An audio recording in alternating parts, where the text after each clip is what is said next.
Hello, everybody. Talmar Anderson, Boss Actions here. And I want to talk to you about hiring your family and friends.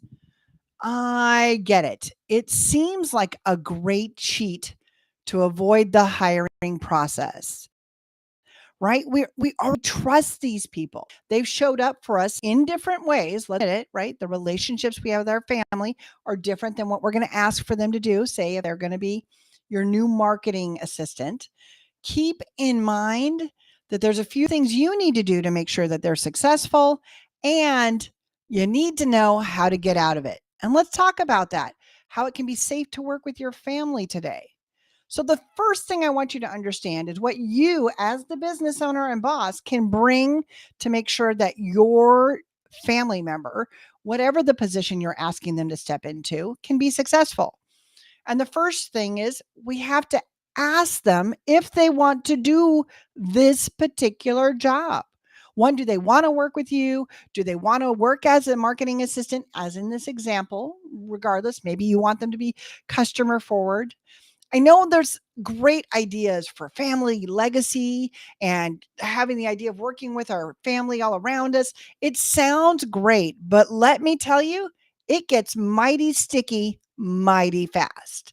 So let's make sure that your family member wants to be in this new relationship in this new way and actually try to deliver for you as an employee. So that's the first thing. Ask them.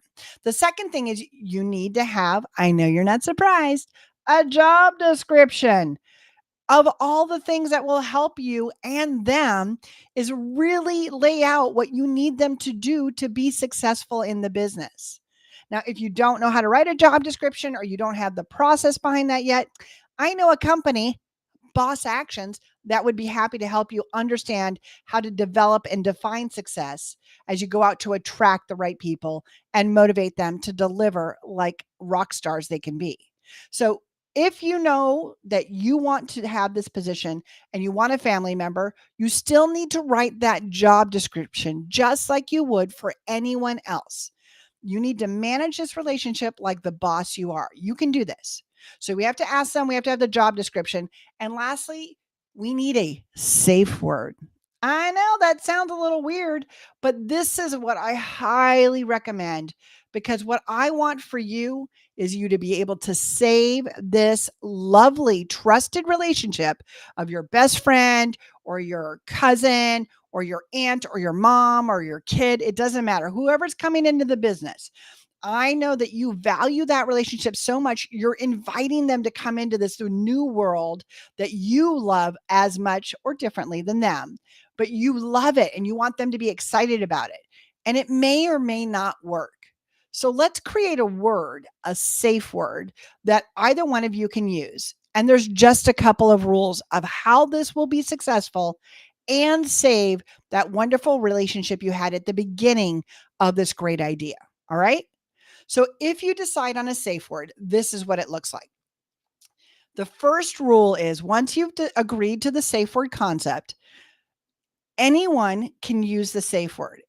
If your word is chocolate candy bars, okay, that's a lot of words, but if chocolate is your safe word, which might be used too frequently, so don't pick that one, right? But let's say it's chocolate and that's your safe word. And you say chocolate. I'm using the safe word right now, chocolate.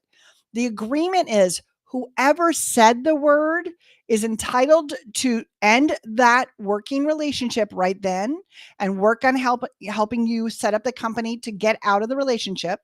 But the person who heard the word, right? So as the boss, I said chocolate, and as the employee, they heard it. That person never gets to ask why. I know that seems weird because usually you want to give people constructive feedback so that they can be better the next time they're an employee for someone else or the next time they're an employer for someone else. Because let's be clear, your employee can use a safe word. And as the boss, you're not allowed to ask why. But what they've determined is this working relationship is going to ruin our outside family relationship. And so I believe I need to say our safe word right here, right now, so that you and I can continue on in our loving, happy, trusted family relationship. And by not discussing the why, at least not now, I would tell you it's probably in your best interest not to ever talk about it. But if you decide a year from now you want to finally tell them why, there's going to be hurt feelings and it can be perceived or taken the wrong way, which is why you use the safe word in the first place instead of trying to work through it with them, right? Consider not telling them as a kindness for your family relationship to be preserved. Because what we know about families is they can hold grudges, and you're going to see them every year at Thanksgiving, at the dinner table, every year, and then the next year, and then the next year. So I do recommend that if it's to a point where you don't believe you can fix it and you have to use this safe word, that you agree that no one will ever ask, what went wrong? How can I improve? Because we're going to believe that you tried at some point, but this person is really miserable. They either feel like they can't deliver what the other person needs, they feel like they're not enjoying it, and they feel like they can't step away from that feeling when they're in the family relationship. So they're trying to save that relationship by using their safe word. So the first agreement of the safe word is if anyone uses it, the other person is not allowed to ask any details. It is just automatically, okay, we're going to end this relationship. The second thing you need to do when that word is said is pick your date. I I recommend no more than 45 to 60 days as the end date. Now, as the employee is going to roll out, we know that the business will need somebody to come in, and that might take time. So, because they are a loving family member, regardless of who started this rollout, we're asking for them to give us the time to get some things in order to replace them and maybe document some of the things they've been doing. I know it seems like a lot, 45 to 60 days, but it will let you wind out without resentment, regardless of which side of that table you're on.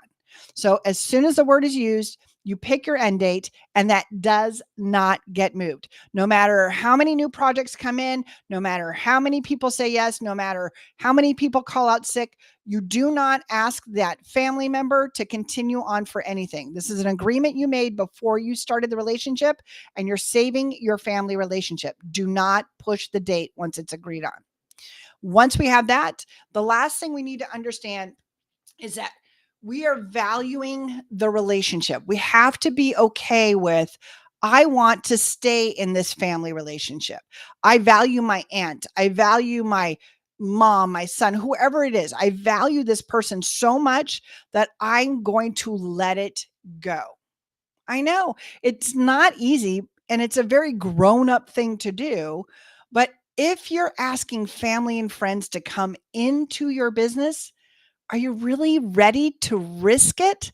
Are you really ready to risk this person that you so innately already trust and ruin it because you guys could not agree on how to run an event? It's a simple thing. Families have disagreements. I don't want these relationships ruined for you. I highly recommend that we hire outside of family and friends and keep those family and friends as resources that we want them to be, supportive when we're having a crappy day, celebratory when we're having a great day, and somebody you can go and share your business stories with, and they listen because you love your business. Once we bring them in, we lose that facet of being able to share the story because they were there and they might have a different perspective. Maybe you're excited and they think it's a horrible idea, right? Why do we want to ruin those relationships? It's because you're trying to shortcut your hiring process. You may have tried to hire and you believe that you can't figure out who's trustworthy before you get them on the payroll, before you hire them as a vendor or independent contractor. And you think that you're going to shortcut trust by just skipping the hiring process altogether. And I'll tell you, it is so much easier to learn the step by step process of building, leading, and celebrating with your kick ass team than it is to ruin this beautiful relationship that you have outside of your business. So you can do it if you decide you want to. But if you're going to really try to value that relationship for the rest of your days, I highly recommend a safe word. All right, boss on.